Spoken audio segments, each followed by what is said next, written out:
Texte de Lord Sheran, transmis par Channeling. Pourquoi vouloir maîtriser à tout prix les relations? Mes frères et sœurs de Gaïa, je viens vers vous pour vous parler une nouvelle fois de relationnel. Quels sont vos désirs lorsque vous rencontrez une nouvelle personne dans votre vie? Les désirs sont souvent identiques aussi bien pour l'un que pour l'autre, mais ils ne sont pas vécus de la même manière en raison du passé de chacun et de l'enseignement qu'il a reçu. C'est souvent trompeur parce que les désirs de chacun n'arrivent pas souvent en même temps que l'autre, alors au final, le conflit s'installe. C'est avec beaucoup d'affection que je vous dis ça.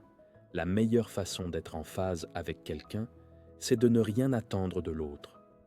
Pourquoi attendre? Attendre quoi? Attendre combien de temps? Des tas de personnes se croisent dans la vie de tous les jours et ne s'arrêtent pas pour autant. Et lorsque le miracle s'accomplit, il faut juste faire connaissance et presque s'en retourner. Le moment décisionnel appartient aux deux. Le moment décisionnel reste aux deux à tout moment.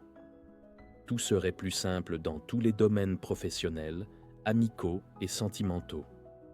Et si l'autre ne revient pas, alors c'est une décision qui lui appartient. Personne ne doit en être responsable. Personne ne doit en être affecté. Le sentiment d'échec vous habite souvent.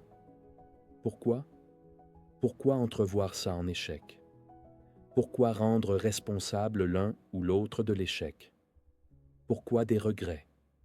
La rencontre avec l'autre ne peut se faire qu'après s'être rencontré soi-même. En aucune façon, la rencontre avec soi ne se fait grâce à l'autre. Il y a des discordances entre les personnes parce qu'elles ne s'écoutent pas et parce que tout le monde veut quelque chose de précis et tout le monde attend quelque chose de précis de l'autre. Et si le fait de se croiser uniquement était la meilleure façon de se connaître soi-même et de connaître mieux l'autre? Et si le fait de juste échanger quelques mots était plus révélateur que n'importe quel discours? Et si poser les bonnes questions au bon moment était la clé de la rencontre avec soi et l'autre? Pourquoi vouloir? Pourquoi vouloir maîtriser à tout prix les relations?